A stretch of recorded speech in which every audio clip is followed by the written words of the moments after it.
partir do versículo de número 1. Lá no Novo Testamento. Peço a você que, em Bíblia, possa abrir aí agora, neste momento, para lermos a palavra do Senhor. Colossenses capítulo 2, a partir do versículo de número 1. A mensagem de hoje, irmãos, na verdade é a segunda parte, ou seria a primeira parte nós estudamos no domingo passado, onde nós estávamos aqui celebrando mais um ano de existência desta igreja, da igreja de Vila Ema, da nossa igreja, e falamos sobre a luta do apóstolo Paulo. O sermão de domingo passado, praticamente, nós estudamos apenas o versículo de número 1, que diz assim: gostaria, pois, que soubesses qual grande luta venho mantendo por vós, pelos laodicenses, e por quantos não me viram face a face. Então, o sermão do domingo passado ficou praticamente neste versículo de número 1, onde nós estudamos a luta do apóstolo Paulo.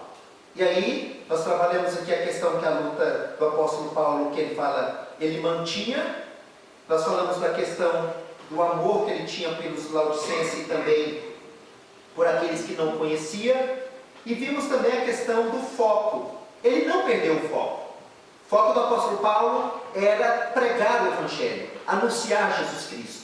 Então, a mensagem do domingo passado, nós concluímos dessa forma, que a igreja não pode perder o foco dela, que é pregar a palavra de Deus, levar o Evangelho, levar a graça de Deus, ou seja, somos instrumentos de Deus. E hoje nós vamos dar continuidade, falando agora por que o apóstolo Paulo lutava. Essa luta que ele mantinha, ele estava preso, nós falamos disso aqui domingo passado, ele estava numa prisão domiciliar, mas Paulo estava lutando para que o Evangelho fosse pregado, anunciado. Então a luta do apóstolo Paulo, ali onde ele estava orando, escrevendo cartas e tudo mais. Então hoje, eu quero que você entenda que a luta do apóstolo Paulo tem um motivo, o porquê ele estava lutando. É o que nós estaremos estudando hoje. Então vamos aí ler o texto novamente.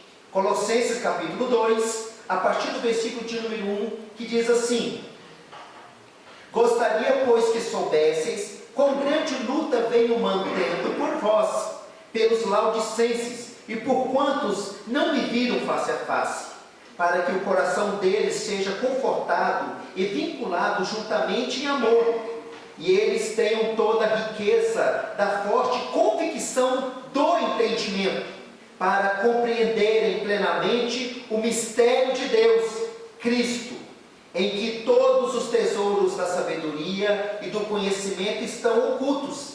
Assim digo, para que ninguém vos engane com raciocínios falazes. Todos os 5, vamos lá?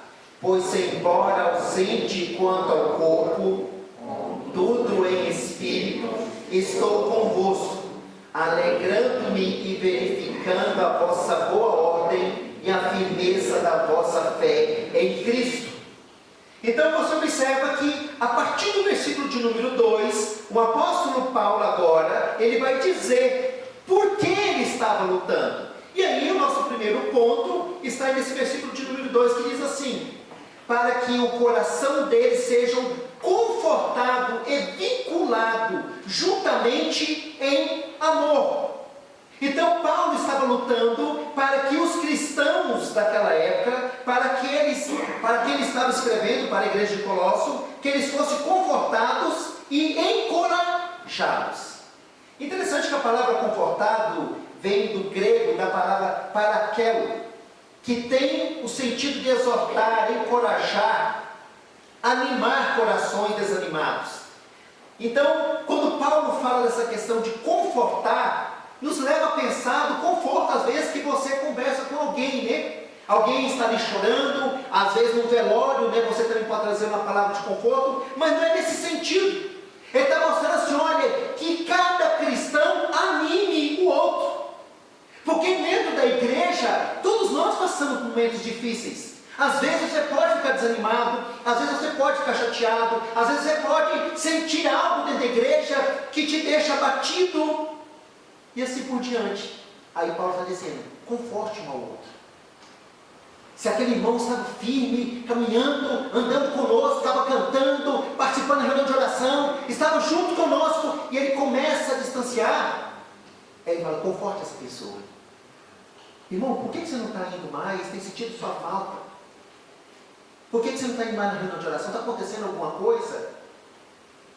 E às vezes eu fico triste porque tem pessoas que deixam de vir à igreja, e quando ela resolve vir à igreja, aí sempre tem aquela galera que fala assim, apareceu, né? O bom filho a casa retorna. E aí começam a fazer até piadinhas, né? E deveria ser palavras de conforto, de ânimo. Então, a igreja, ela tem esse papel. Tem o irmão do pastor Joel, ele é pastor também lá, hoje ele está aqui em São Paulo, né, aqui no interior de São Paulo, Josider. E o Josider, ele dizia o seguinte, que as igrejas, quando ela passasse de 100 membros, ela deveria já partir para outro lugar e formar outra comunidade, para que ela crescesse. Porque na mente dele, eu achei interessante que a igreja tem 500, 1000 membros, ou mais de 1000 membros, essa questão de relacionar, às vezes se torna difícil. E é verdade. E uma comunidade como a nossa, que nós somos pequenos, em números, mas forte na fé, em nome de Jesus, né? Amém. Então assim, precisamos ter isso daí, essa preocupação, de animar um ao outro. Sabe por quê? Porque às vezes, o crente também passa por depressão, por tristeza. Ele fica desmotivado. Ele fica, não tendo vontade de vir à igreja, não tem vontade de orar, não tem vontade de ler a palavra. E a igreja tem esse papel. Por isso que ele fala desse conforto. Versículo de número 2, para que o coração deles seja confortado e vinculado. Isso é interessante, isso daí. Um importar com o outro. Às vezes, é tão triste quando você participa de um grupo e se você deixa de ir ou ir, não tem significado algum. É igual aquela expressão, não fede nem cheira, né? Não, se ele não vier, não fede nem cheira. Mas não deve ser assim. Paulo sabia que os cristãos daquela época enfrentavam perseguições, eles passavam por dificuldades e tudo mais. Ele fala assim, olha, anime um ao outro. Eu estou orando para que vocês mantenham-se unidos, para que vocês verdadeiramente possam se preocupar um com o outro, como eu, Paulo, estou aqui preso, estou preocupado com vocês que estão fora. Interessante que eu acho do apóstolo Paulo é o seguinte, por ele estar preso, ele poderia muito bem ter aquele sentimento, né? Sabe aquela pessoa de autocompaixão, né? Aquela pessoa que sente, eu sou todo dolorido, né? Aquele dozento que nós falamos na nossa região, né? Eu estou aqui, eu estou preso, ninguém escreveu para mim, ninguém ligou para mim, ninguém nem sequer me deu um pão de ontem, nem um pão duro, ninguém se importa comigo. Não. Pelo contrário, ele estava preso, mas estava animando o povo que estava fora. O povo que estava em liberdade. Se você for parar para pensar, pela lógica, eram as pessoas que estavam em liberdade que deveriam confortar o apóstolo Paulo. Mas era ele que estava confortando os que estavam fora. Às vezes, assim, eu achei interessante, uma das coisas que você pode aprender quando você visita enfermo no hospital, você visita alguém que está enfermo. E teve uma vez que eu fui visitar um diácono, isso foi lá no Mato Grosso. E esse diácono, ele estava já assim praticamente na fase terminal. E eu ficava pensando, o que eu vou dizer para uma pessoa que qualquer hora a foice está passando, a morte está chegando. O que eu vou dizer? Eu ficava assim pensando em textos, né, assim, meditando, o que eu vou dizer? Às vezes eu entrava, e sabe quem saía consolado? Era eu. Na verdade, eu saía até com vergonha, porque às vezes eu via a fé daquela pessoa que estava enferma, disse, meu Deus, como uma pessoa sabendo que está com os dias contados, mas a fé daquela pessoa, a confiança, a lealdade, a fidelidade ao Senhor é tão grande. Eu começava a chorar que eu não aguentava. E era a pessoa que pregava para mim.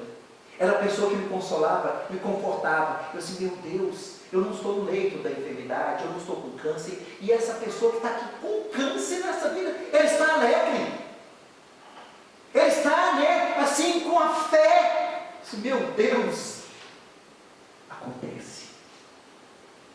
Paulo estava preso, mas era um homem de fé, um homem de oração, um homem que servia ao Senhor Jesus Cristo e não deixava nada ao seu redor abater. Por isso que nós temos que animar um ao outro. Às vezes nós estamos aqui na igreja, né, passamos a imagem, a mensagem, está tudo bem, mas às vezes não está. Nós precisamos tornar mais sensíveis a isso daí. Nós precisamos olhar para o nosso próprio, nosso irmão e buscar isso. Interessante que as mulheres têm esse dom, né? As mulheres têm essa percepção, mais que nós homens, né? de perceber algo, né? Eu lembro que às vezes, por isso que quando eu ia visitar, eu levava minhas coleguinhas, né? Dona Inês, a Dona Dalva, pessoas experientes, né? E assim por diante. Mas o que Paulo está dizendo é do conforto, do consolo, que eu e você como igreja precisamos ter para com o outro. Quando anunciar lá no grupo da igreja, quando nós pedimos oração para o fulano, que você possa se dispor a orar sim. Que você possa se dispor a ter, se possível, ligar para a pessoa. Se alguém pede, faz um pedido de oração, é porque precisa, porque carece. Às vezes, nós só olhamos, fica apenas a título de conhecimento. Não. Ore, interceda. Segunda coisa, que o apóstolo Paulo também coloca aí no versículo de número 2, para que o coração dele seja confortado e vinculado juntamente em amor. Quando Paulo fala que eles fossem vinculados pelo amor, além de serem encorajados para o dia a dia, Paulo pedia que os crentes fossem estreitamente ligados pelos vínculos do amor. Esta mesma palavra vinculados é empregada no capítulo 2, versículo 9, para descrever a maneira como funcionam juntas e ligamentos no nosso corpo, ilustrando assim as relações dinâmicas e edificantes em toda a igreja. A questão do amor também é algo que Paulo bate aqui na tecla. E isso, irmão, começa dentro da nossa própria casa. Da mesma forma que eu fico imaginando que existe país que ensina os pais, ensina os filhos a odiar outra nação. Você sabia disso? É ensinado a odiar. Então o amor, ele é ensinado. É algo que pode ser ensinado. O que Paulo então está pedindo para eles, que eles então aprendessem a amar. Se tem uma oração que eu e você precisamos fazer todos os dias: Senhor, nos ensine a amar. Nos ensine a te amar. Nos ensine a amar o nosso próximo. Sabe por quê? Diante de tanta coisa que temos visto, tem muitas que nós nem mais importamos. Isso é triste. Isso demonstra que o nosso amor está esfriando. E dentro da nossa casa, precisamos exercitar o amor. Eu sei que não é fácil exercitar o amor dentro de casa. Se tem um lugar difícil de testemunhar, é dentro do nosso lar. Porque as pessoas com quem moramos, com quem nos relacionamos ali em casa, elas verdadeiramente nos conhecem. Você aqui não é a mesma pessoa que você é lá na sua casa. Eu aqui não sou a mesma pessoa que eu sou na minha casa, porque lá na minha casa eu tenho mais liberdade. Eu sou o que sou, e você é o que é dentro da sua casa. Às vezes, né, passamos a imagem que somos cordiais, somos educados, somos simpáticos, né, tanta coisa, caridosos, mas em casa totalmente o oposto, contrário. Onde está o amor? Às vezes, uma vez uma pessoa me questionou: por que você trata fulano de um jeito e a mim você trata diferente? A minha mãe fez isso comigo. Por quê? Porque com seus amigos você fala todo educadinho, tudo comigo você às vezes está sendo bruto, queixo duro. Por quê? Está dando para entender? Se eu amo, eu não vou agir assim. Se eu amo o meu próximo, eu não vou agir assim. O que eu quero que você entenda quando ele fala dessas ligações, o nosso corpo é uma máquina perfeita. Por mais que o homem tente inventar uma máquina, um robô que é para substituir o homem, mas existem coisas ainda que o homem não sabe fazer. Por mais que exista hoje inteligência artificial, tudo, mas o homem é uma máquina perfeita. Como que tudo funciona? Né? Eu fico imaginando, se cair um cisco no teu olho, logo você começa a lacrimejar. Por quê? Porque o teu óculos, o seu cérebro, você olha, entrou um indivíduo que não deve entrar. A água para expelir. Quando você engasga com água, às vezes está ficando velho, não é não? Porque quando você toma água e ela vai para o buraco errado, o que é que o seu corpo faz? Na hora, faz você tossir, para você expelir a água para fora. Ela não pode entrar no pulmão. Você está para entender as coisas, como que tudo funciona no seu corpo? E os órgãos, eles trabalham juntos. Às vezes você olha o coração e tem um papel principal, muito importante. Mas tem outros órgãos também que eu e você não conseguimos ficar sério. Você vê que eles trabalham em conjunto e são vinculados, ligados. E Paulo está dizendo a mesma coisa com relação ao amor. Nós não podemos deixar o amor acabar, esfriar. Pastor Hernandes chega a dizer que o amor é o oxigênio da igreja. E se esse oxigênio acabar, aí você vai ver o que vai acontecer. Jesus Cristo, quando ele escreve as igrejas do Apocalipse, tem uma igreja que ele cobrou uma coisa. Ele cobrou o amor. E é algo que eu e você precisamos aprender. Esses dias tem uma pessoa que me ligou e falou assim, por que Jesus Cristo, ele sempre começa a tratar do quinto mandamento, né, e essas coisas todas. Ele estava vendo o texto de Lucas. E eu falei assim, se você observar, os 4 primeiros mandamentos, todos voltados para Deus. Amar a Deus sobre todas as coisas, não terá outro Deus diante de mim, não é isso? Não tomar o nome de Deus em vão e guardar o dia do Senhor. Tudo isso é voltado para Deus. A partir do 5º mandamento, por que Deus coloca o 5º mandamento com relação ao próximo? E quem ele coloca como próximo? Existe um mandamento que fala do seu pai e da sua mãe. Fala dos nossos pais. Honra o teu pai e a tua mãe. Porque são as pessoas mais próximas de você, de nós. É o pai e a mãe. A partir depois do 6º mandamento, ele vai dizer com relação ao próximo. Não furtarás, não roubarás, não matarás, não é assim, não adulterarás, tudo isso daí. Se você pegar os 2 mandamentos, Jesus falou assim, olha, deixa de ser besta. Os 10 mandamentos eu posso resumir em 2 coisas. Ama a Deus sobre todas as coisas e ao teu próximo como a ti mesmo. Pronto, é isso daí. Resume nisso daí. Então, se eu e você não temos buscado essa questão de amar, o amor não deve ser condicional, opcional, porque às vezes nós estamos na igreja, nós nos sentimos no direito de relacionarmos, convivermos e amarmos quem nós queremos. Eu não amo a Benedita, não gosto dela, ela é feia, não gosto dela, mas eu gosto do Joaquim. O Joaquim eu gosto dele, ele tem tudo a ver comigo, eu me identifico com ele. Eu não gosto do Zebedeu. Por que não? Pelo amor de Deus, quem gosta daquele troço? Nós nos sentimos no direito de fazer isso, e não é bíblico. Amar quem te ama, ou amar com quem você simpatiza, é a coisa mais fácil. O desafio está você amar aquelas pessoas que você, às vezes, falta pular no pescoço dela.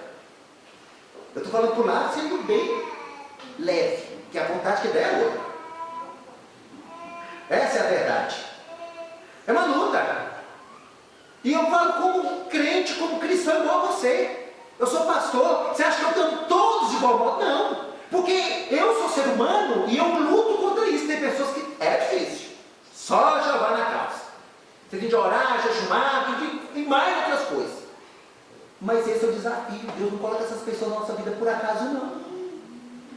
Não é por acaso que Deus colocou aí, né? Essa pessoa na sua vida e na minha vida, não.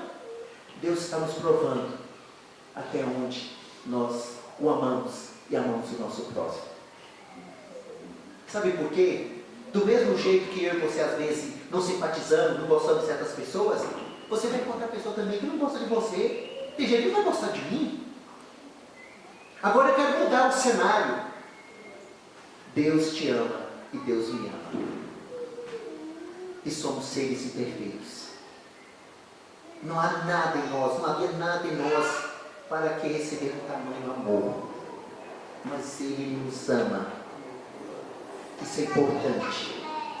Então Paulo trabalha isso daí na igreja.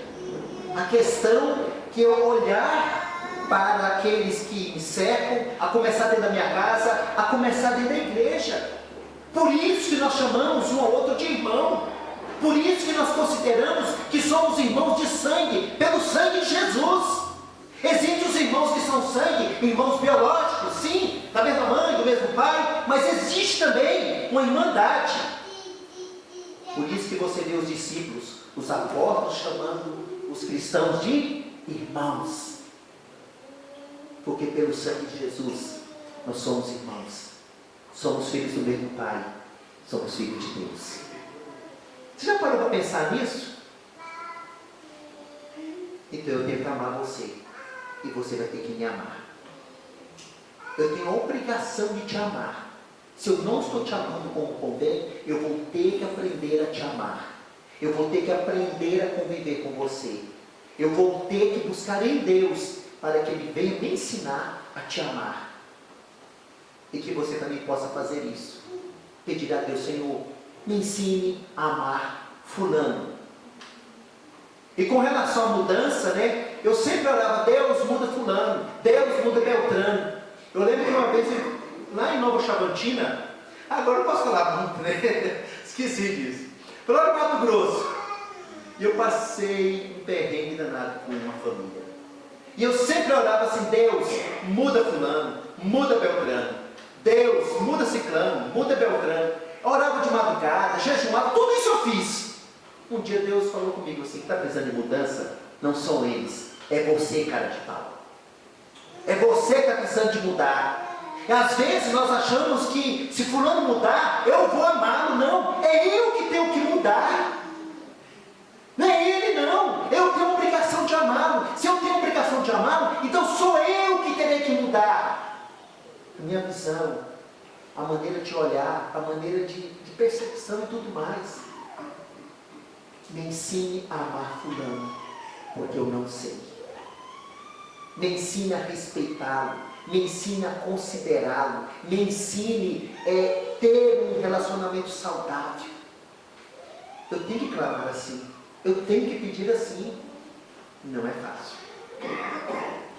Se você for fazer uma listinha aí, de vez em quando eu faço uma, sabe?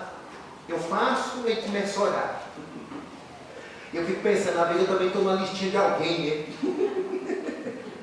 Tem isso também, né? Mas eu entendi orar. Entendi clamar. Por último, ele continua dizendo aí no versículo de número 2: para que o coração deles seja confortado e vinculado juntamente em amor, e eles tenham toda a riqueza da forte convicção do entendimento, para compreenderem plenamente o mistério de Deus em Cristo. O que Paulo está pedindo aí, na verdade, que eles tivessem riqueza de forte convicção do entendimento. Paulo está pedindo para que eles tivessem o quê? Discernimento espiritual. E o discernimento espiritual é fundamental para a igreja. Porque se a igreja tem essa maturidade de conhecimento da palavra, ela não é levada para qualquer lugar. Você não é levado para qualquer lugar. O que Paulo está ensinando, pedindo, é para que eles buscassem o encher do Espírito Santo. Eu fico imaginando que às vezes quando nós falamos de encher do Espírito Santo, ele fala assim, já vai virar pentecostal. Não é isso que eu estou falando aqui. Você sabia que você deve buscar o encher do Espírito Santo? O Espírito Santo habita na sua vida, habita na minha vida, ele habita na vida da igreja, mas a igreja tem que clamar no encher do Espírito Santo. A igreja que tem o Espírito Santo, ela é viva, ela é eficaz, é diferente. A igreja que tem o Espírito Santo, surge o problema, com certeza ela tem a solução. Surge a dificuldade, ela sabe como enfrentar. porque o Espírito Santo é que dirige ela. Está vendo a diferença? O que Paulo estava lá preso pedindo é que eles tivessem entendimento, compreensão, discernimento. E quem nos dá discernimento é o Espírito de Deus. Eu preciso ter um olhar espiritual, porque muitas vezes nós só temos o olhar carnal. Não é assim. Nós vivemos é pela fé e precisamos ter esse discernimento e esse entendimento. Paulo orava para que eles atingissem a maturidade. É triste quando encontra crente que tem 100 anos que é crente, mas ainda está engatinhando. Tem muitos crentes que nem sequer, a única experiência que teve com Deus foi no dia da conversão e nunca mais teve outra experiência. Eu não estou pregando aqui experiência não, eu estou dizendo que você, quando você busca Deus, quando você tem um relacionamento com Deus, você vai viver experiências inéditas, você e Deus. Quem ora, clama, busca, jejuma, vive tendo experiência com Deus. Mas não é que a pessoa busca experiência, ela busca Deus. E quem busca Deus, com certeza, vai sentir mais e mais Deus em sua vida. Isso é verdade. Por isso que Paulo fala assim, olha, se vocês querem vencer, se vocês querem crescer, se vocês querem desenvolver, busque o encher do Espírito Santo. Busque esse encher de Deus mais e mais. Mas como que eu faço isso? Ore, leia a palavra, congregue, ore e peça a Deus para expulsar a preguiça desgraçada que às vezes te toma posse. Peça a Deus, tira essa preguiça da minha vida. Então, tudo aquilo que me faz crescer espiritualmente, muitas vezes, eu e você temos dificuldade. Ter uma vida de oração não é fácil. Ter uma leitura da palavra de Deus também não é fácil. Estar congregando, intimidade com Deus não é fácil, mas não é impossível. Saiba disso. Quem tem intimidade com Deus, vive experiência com Deus. Quem busca Deus, ele se deixa encontrar. Buscar-me-eis e me achareis quando buscar de todo o vosso coração. Invoca-me e te responderei. Anunciar-te-ei coisas grandes e ocultas que o homem não sabe. É isso que a igreja precisa. Buscar esse entendimento, o encher do Espírito. Porque uma vez que a igreja tem o encher do Espírito, ela vai se tornar madura, adulta. Pode surgir o que for, mas ela tem como enfrentar. Porque o Espírito Santo é que conduz, é que dirige. Concluindo, dentro do versículo de número 2, vamos ler juntos aí?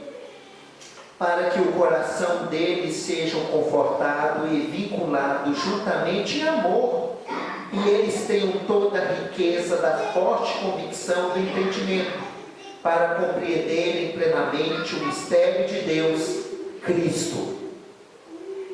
Paulo fala dessa questão do mistério de Deus. Se, na verdade, quando falamos do mistério de Deus, no Velho Testamento chamava-se oráculos de Deus. Se tem uma pessoa que pode revelar ao homem quem verdadeiramente ele é Deus. Tudo que eu conheço sobre Deus, que você conhece sobre Deus, não é porque você é inteligente, sábio, e você desvendou. O próprio Deus te revelou. Por isso que muitas pessoas querem conhecer a Deus do seu jeito, da sua maneira, e não é bem assim. Saiba que tudo que você sabe sobre Deus, tudo que você conhece sobre Deus, Ele mesmo te revelou. Ele mesmo te mostrou. Ele deixou você e eu conhecê-lo. Porque Deus não é um objeto que você põe no lugar e vai estudar. Por exemplo, se um cientista, ele pega uma folha dessa, ele pode estudar essa folha.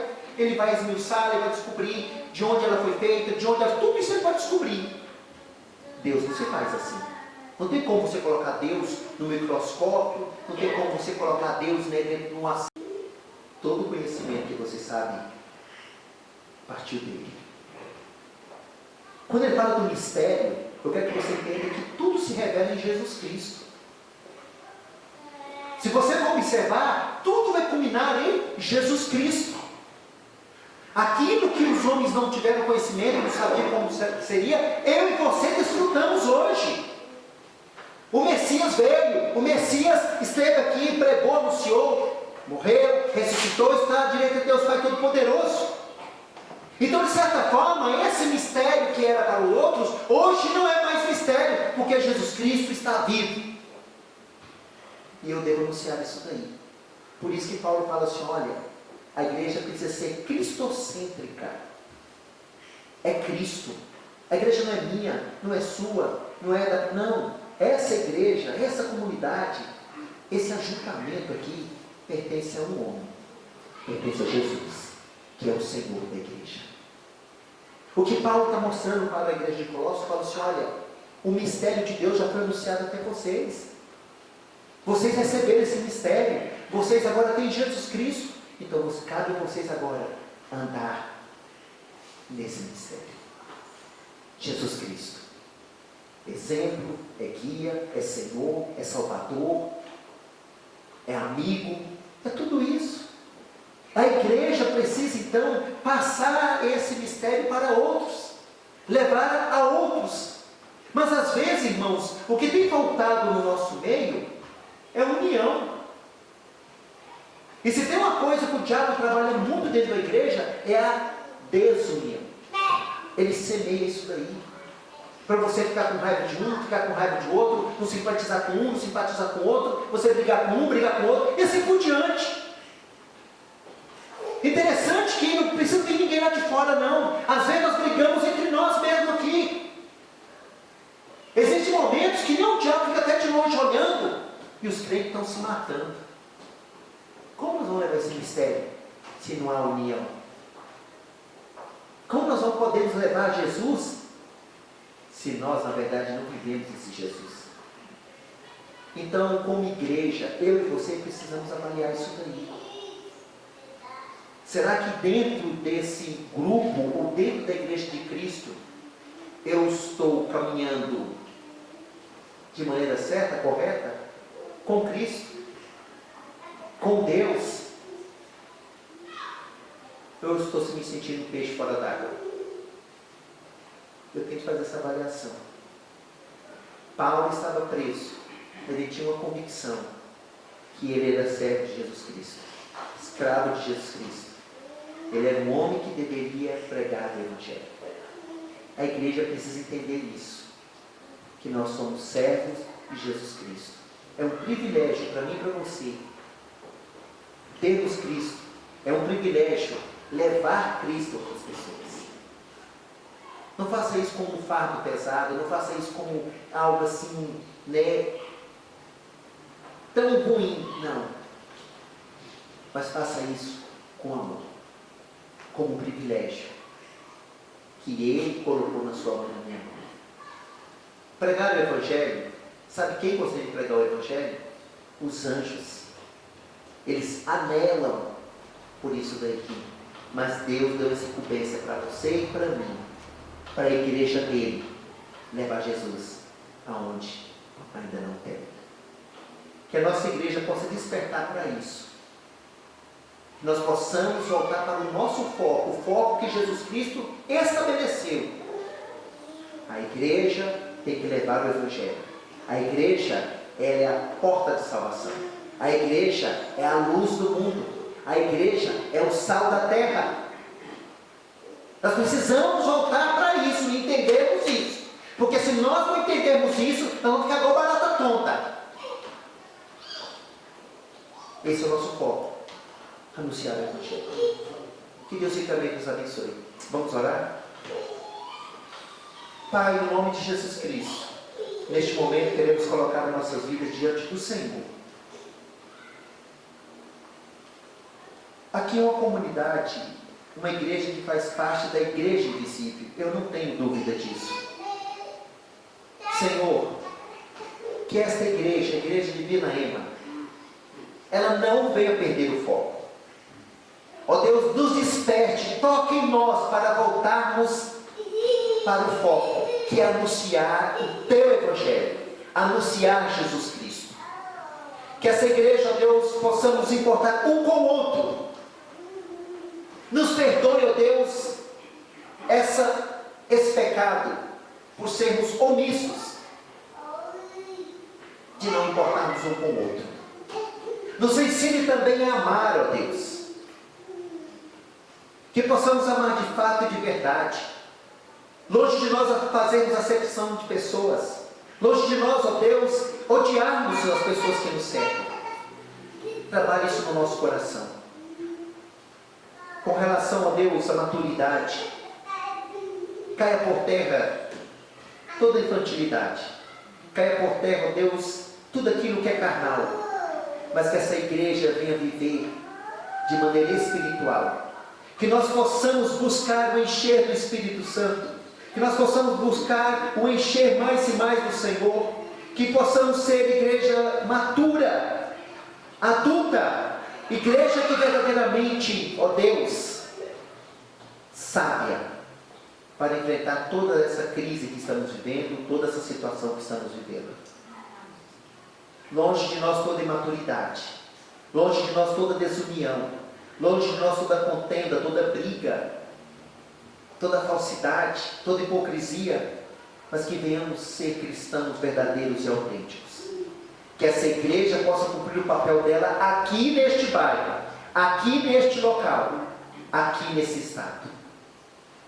Ó Deus, não nos deixe pegar caminhos que nos levem à destruição, mas que essa igreja continue caminhando firme no caminho chamado Jesus Cristo. É no nome de Jesus que eu te peço e agradeço. Amém, Senhor. Quero chamar os presbíteros.